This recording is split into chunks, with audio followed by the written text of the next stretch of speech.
4 اوقات ہیں جب بچے کی تربیت اچھے طریقے سے ہو سکتی ہے. یہ 4 اوقات آپ نے یاد رکھنے ہیں.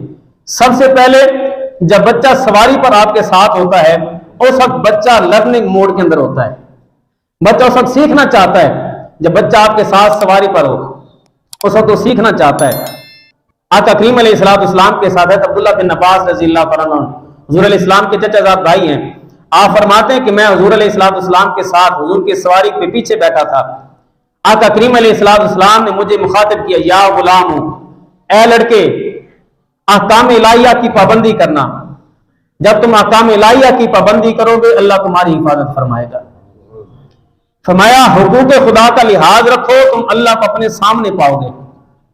فرمایا جب بھی تم مانگو اللہ سے مانگو، اور جب بھی تم مدد طلب کرو اللہ سے مدد طلب کرو. فرمایا کہ آقا کریم علیہ السلام سواری پر سوار ہیں. سواری پر سوار ہونے کے ساتھ ساتھ حضور علیہ السلام میری تربیت بھی فرما رہے ہیں. تو جب سواری پر سوار بچہ آپ کے ساتھ ہوتا ہے اس وقت وہ سیکھنے کے موڈ کے اندر ہوتا ہے. اس وقت بچے کو سکھائیں، اس کو آداب بتائیں، اس کو بتائیں کہ ہم نے بڑے کی عزت کیسے کرنی ہے، چھوٹے کے ساتھ شفقت کیسے کرنی ہے. اور اسی طرح جو بھی معاملات ہیں بچوں کو سب سکھائیں، وہ لرننگ موڈ کے اندر ہوتا ہے. دوسرا، جب سونے کا وقت ہوتا ہے اس وقت بچہ لرننگ موڈ کے اندر ہوتا ہے. اس وقت تو سیکھنا چاہتا ہے. بچہ خود چاہ رہا ہوتا ہے، کہہ رہا ہوتا ہے کہ مجھے کہانی سنائیں. ہم موبائل ہاتھ میں تھماتے ہیں، بس موبائل دیکھتا دیکھتا سو جاتا ہے. جی، تو جب بچہ سونے کے وقت ہوتا ہے اس وقت وہ سیکھنا چاہتا ہے. اس وقت ان کو بلیوں کی، چوہوں کی کہانیاں سنانے کی بجائے اگر صحابہ کے، اہل بیت کے، اولیاء کرام کے، انبیاء کرام کے واقعات سنائے جائیں، پھر ان سے نتائج اخذ کر کے ان کی تربیت کی جائے، تو دیکھیں ہمارے بچے کیسے معاشرے کے اچھے فرد بنتے ہیں. تو جو سونے کا وقت ہوتا ہے وہ بچوں کے سیکھنے کا بہترین وقت ہوتا ہے. تیسرا، جب کھانے کا وقت ہوتا ہے، جب بچے کے ساتھ بیٹھ کے دسترخوان پہ کھانا کھا رہے ہوں اس وقت بچہ لرننگ موڈ کے اندر ہوتا ہے، وہ سیکھنا چاہتا ہے. اور پھر بڑی معذرت کے ساتھ آج ہمارے لیے بچوں کے ساتھ بیٹھ کے کھانے کا وقت بھی نہیں ہے. کوشش کریں کم از کم ایک وقت کا کھانا اپنے بچوں کے ساتھ، اپنی فیملی کے ساتھ بیٹھ کے کھائیں. میرے مرشد کریم محبوب صلی اللہ علیہ وسلم سے فرماتے ہیں کہ ایک دن میں کم از کم ایک وقت کا کھانا اپنے بچوں کے ساتھ لازمی کھائیں. پھر ان کو بتائیں کہ بڑوں کو سلام کس طرح کرنا ہے، ان کی عزت کس طرح کرنی ہے، ان کے بچوں کے ساتھ شفقت کس طرح کرنی ہے. اور اپنے خاندان کے ہر ایک کو معلوم ہے کہ خاندان کے کس طرح رواج ہیں، بچوں کے ساتھ، بڑوں کے ساتھ، فیملی کے ساتھ، رشتہ داروں کے ساتھ کس طرح پیش آنا، وہ سارے ان کو بتائیں. بچے اگر آج عمل نہیں کریں گے، جب بڑے ہو جائیں گے بات ان کے ذہن کے اندر ہوگی، وہ ضرور عمل کریں گے. تو کھانا کھانے کا جو وقت ہوتا ہے وہ بچوں کے سیکھنے کا وقت ہوتا ہے. اس وقت بیٹھ کر ان کو جو نصیحت کریں گے، جو بات بتائیں گے، بچوں کے خانے شور کے اندر چلی جائے گی.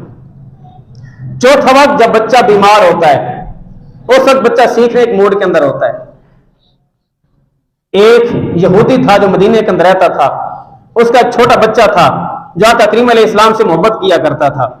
قربان جائیں، حضور علیہ السلام کا انداز یہ آتا تھا کہ یہودیوں کے بچے بھی حضور سے محبت کیا کرتے تھے.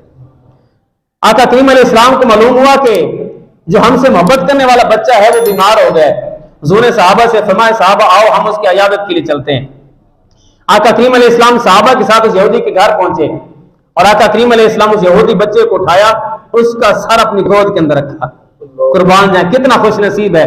آقا کریم علیہ السلام اس کے چہرے کو دیکھتے جاتے ہیں اور اس وقت چونکہ بچہ بیمار ہے آقا کریم علیہ السلام نے شاف میں، اے بیٹے اگر تم اسلام قبول کر لو تمہاری دنیا بھی حسین بن جائے گی، تمہاری آخرت بھی حسین بن جائے گی. قربان جائیں. اس وقت حضور نصیحت فرماتے ہیں. اب وہ بچہ ہے اپنے والد کی طرف سوالی نظروں سے دیکھتا ہے تو باپ نے کہا، اے بیٹے یہ مسلمانوں کے نبی ہے، چل کے تیری عیادت کے لیے آئے ہیں، اب جس طرح کہتے ہیں اسی طرح بات کو پورا کر لے، ان کی بات کو مان لے. آقا کریم علیہ السلام نے کلمہ پڑھایا. ادھر کلمہ پڑھنے کی دیر تھی کہ اس کی روح کف سے پرواز کر گئی. آقا کریم علیہ السلام نے ارشاد فرمایا کہ یہ اب اس کی روح کف سے پرواز کر چکی ہے. اس یہودی باپ نے کہا کہ یا رسول اللہ صلی اللہ علیہ وسلم، پہلے تو یہ میرا بیٹا تھا، اب اس نے کلمہ پڑھ لیا ہے، اب آپ کا غلام بن گیا ہے، اب اس کا جنازہ میرے گھر سے نہیں بلکہ آپ کے در دولت سے اٹھے گا. آقا کریم علیہ السلام نے صحابہ کو فرمایا، صحابہ اٹھاؤ ہمارے یار کے جنازے کو. صحابہ اٹھاتے ہیں. آقا کریم علیہ السلام جنازے کے پیچھے پیچھے چلتے جاتے ہیں اور آقا کریم علیہ السلام پاؤں اٹھا کے چلتے ہیں، پورا پاؤں نہیں رکھتے، ایڑیوں کو اٹھایا ہوا ہے، پنجوں کے بل چل رہے ہیں. صحابہ نے عرض کی یا رسول اللہ صلی اللہ علیہ وسلم کیا وجہ ہے؟ آپ پورا پاؤں زمین پر نہیں رکھتے، صرف آپ اپنے پنجوں کے بل چل رہے ہیں۔ آقا کریم علیہ السلام نے ارشاد فرمایا آج ہمارے یار کے جنازے کے اندر فرشتے اتنے ہیں کہ مجھے محمد کو پورا پاؤں رکھنے کی جگہ بھی نہیں مل رہی۔ عاشق کا جنازہ ہے ذرا دھوم سے نکلے، محبوب کی گلیوں سے ذرا گھوم کے نکلے۔ تو جب بچہ بیمار ہوتا ہے اس وقت تو سیکھنے کے موڈ میں ہوتا ہے۔